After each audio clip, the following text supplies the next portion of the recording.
大家好，我是卡皮桑。今天想跟你们好好聊聊一个几乎横跨了我们整个青春的名字——小贾斯汀。2026年的科切拉音乐节，他带着一场看似随性却赚进全球眼泪的演出重磅回归。舞台上的32岁的他，与荧幕里16、17年前的自己隔空对唱成名曲《Baby》。那一瞬间，不只是他和过去的自己达成和解，更是我们这一代人和那段炙热、疯狂、满是清澈与遗憾的青春温柔地告了一声别。很多人认识他，都是从那首洗脑又经典的《Baby》开始。很多人见证他站上巅峰，看他从加拿大乡下小镇少年一跃成为举世闻名的全球顶流。但多数人不知道，在耀眼的偶像光环之下，他只是一个出身破碎家庭，年少早早爆红，中途迷失堕落，后来饱受疾病缠身，最终在爱、信仰与岁月沉淀里找回本心的普通男孩。今天我们就从他的童年娓娓道来，走过他的爆红、叛逆、生病沉寂，再到科切拉舞台那场迟来的自我和解，把这段真实动人的成长故事慢慢说给你听。1994年3月1日，小贾斯汀出生在加拿大安大略省伦敦市，幼年便跟母亲搬迁到宁静的斯特拉特福小镇。他的原生家庭从一开始就并不完整，父母年纪轻轻便意外怀孕，生下他时都只有18岁，毫无养育孩子的准备。在他呱呱坠地后不久便分开。从小到大，他从未拥有过完整的3口家，只能跟着母亲帕蒂相依为命，过着朴素甚至清苦的日子。母亲帕蒂性格坚韧，为了抚养儿子，转做多份基层文职工作，住在平价低收入公寓，生活拮据。小贾斯汀从小就懂事敏感，明白家里经济不宽裕，从不任性索要童具与新衣，大多数时候穿亲友赠送的旧衣物。物质匮乏没有磨掉他的纯真，母亲倾尽所有的疼爱，外婆与继外公的照顾，让他在单亲环境里依旧保有柔软善良的本心。孤独的童年意外催生了他与生俱来的音乐天赋。5岁那年，没有名师指导，他靠着绝佳听力自学钢琴、鼓、吉他、小号，家里的锅碗桌椅都是他临时的打击乐器。闲暇时总是自顾自哼唱旋律，敲打节奏，音乐成了他孤独童年里的最安稳的避风港。8岁时，母亲攒下微薄薪水，给他买了人生第一把吉他。拿到吉他的那晚，他兴奋到无法入眠，抱着琴坐在床边反复拨弦，即便旋律声色杂乱，依旧笑得灿烂。从此，斯特拉特福街头、剧院台阶上，常能看见瘦小的他抱着吉他自弹自唱，路人驻足倾听，随意投下零钱。那时候的他，眼神干净有光，心里藏着一个简单向往，有一天要让全世界听见他的歌声。12岁，他报名参加当地歌唱大赛斯特拉特福 Idol， 翻唱 Neo 经典曲目，凭借超越年龄的嗓音穿透力，一路杀进决赛，拿下亚军。这是他第一次在公开舞台证明天赋，台下掌声与认可坚定了他走上音乐道路的决心。赛后，母亲把参赛影片上传 YouTube， 初衷只是分享给远方亲友，谁也没料到，这随手一传的影片会成为扭转他一生命运的开端。2007年的 YouTube 还处于发展初期，没有精密演算法与流量包装，朴素真实的生活短片更容易打动人心。帕蒂陆续上传小贾斯汀的翻唱影片， R&B、流行金曲都能驾驭。镜头里的少年一头卷发，稚气满面，抱着吉他清唱，嗓音成熟浑厚，完全不像孩童。影片默默累积播放量，慢慢在网络发酵走红，吸引无数网友关注。当时年津有为的音乐经纪人斯库特·布劳恩无意间刷到他的翻唱片段，瞬间被天赋与嗓音震撼，认定这是万中选一的未来巨星。他辗转联系上帕蒂，诚挚邀请13岁的小贾斯汀前往亚特兰大录音试镜。2008年，14岁的他怀着紧张与憧憬，离开生长多年的小镇，和母亲远赴陌生的亚特兰大。在这里，他遇见另一位贵人，流行天王亚瑟小子。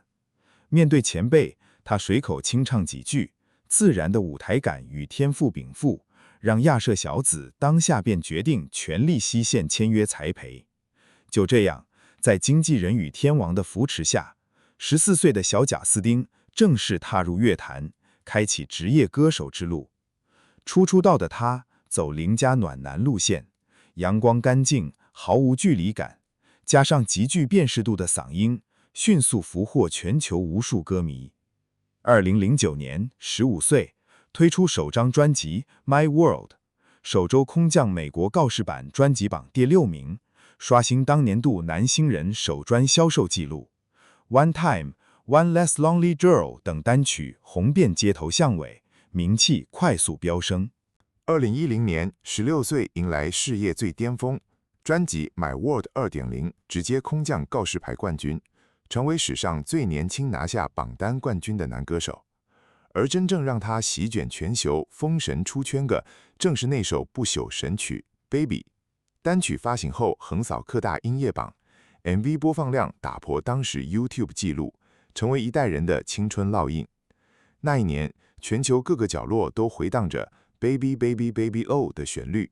小贾斯汀俨然成为少年偶像的代名词。16岁的他站上世界舞台顶端，风光无限。世界巡演场场爆满，杂志封面常客，颁奖典礼拿奖无数，甚至受邀走进白宫现场。从乡下少年到全球巨星，荣誉、名气、财富一夜间涌来，所有人都羡慕他年少得志，却没人察觉过早到来的光环与压力早已在无形中埋下崩塌的伏笔。年少成名看似荣耀，对10几岁的少年却是沉重负担。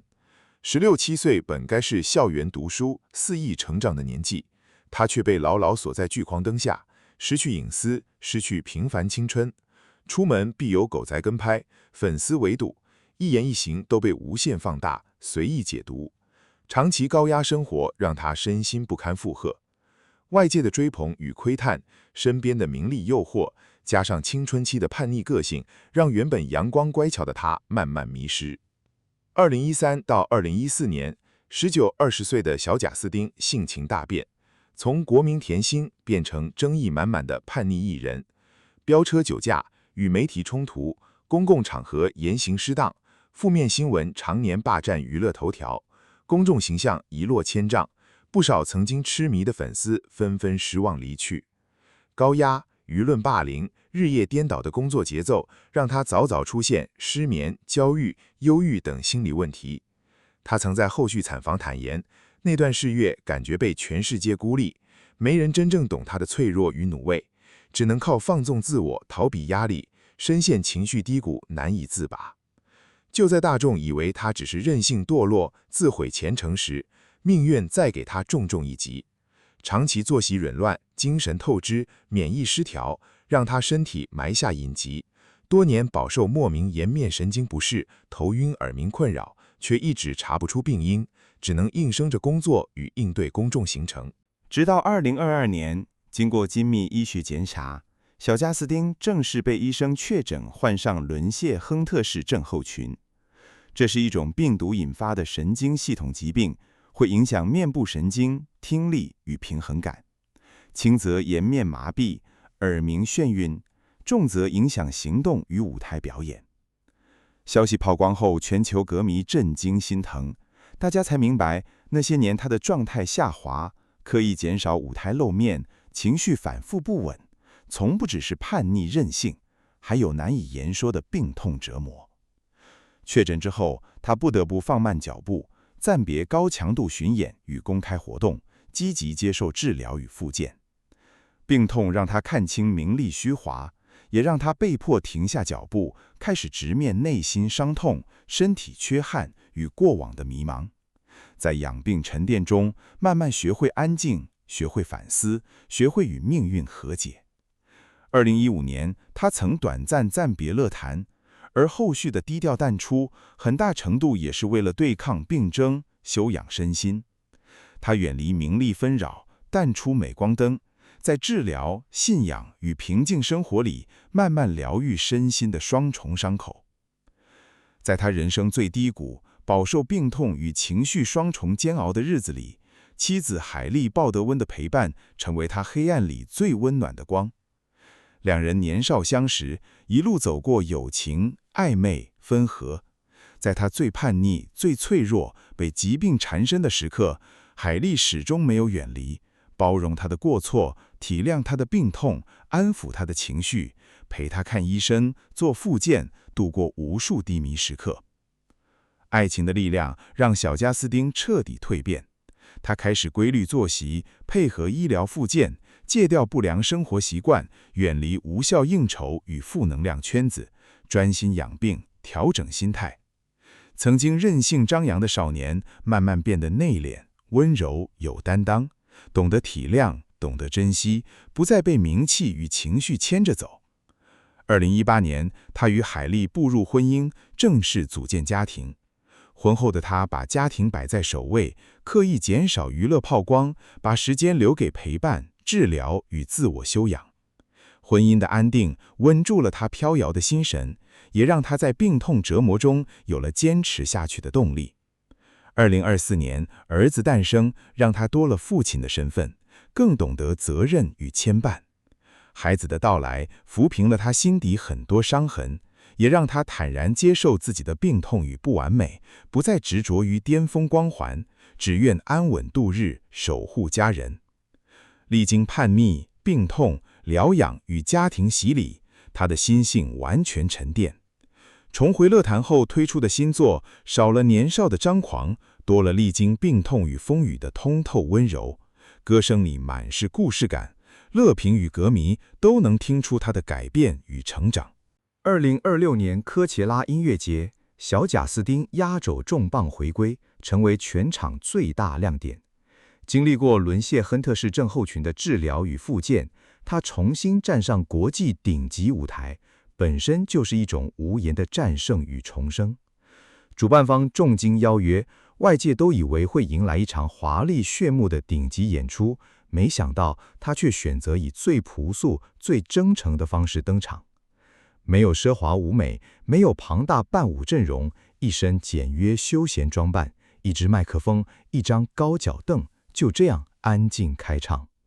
他像和老朋友闲聊一般，打开影片画面，翻出自己16、17岁的经典 MV， 隔空和年少的自己对唱经典老歌。Favorite Girl, Never Say Never， 一首首旋律响起，全场观众集体大合唱，满满青春回忆席卷全场。最动人的依旧是 Baby 那一刻，大荧幕上是稚气灿烂的少年偶像，舞台上是经历叛逆迷失、坠落低谷，到2022年确诊伦谢亨特氏症候群，饱受病痛折磨，再到被爱救赎，为人夫、为人父，最后在科切拉舞台与自己和解。这一路跌宕起伏，尝尽了名利的甜、人性的冷、病痛的苦与成长的难。他从来都不是完美偶像，年少犯过错，走过歪路，受过病痛折磨，有过情绪崩溃。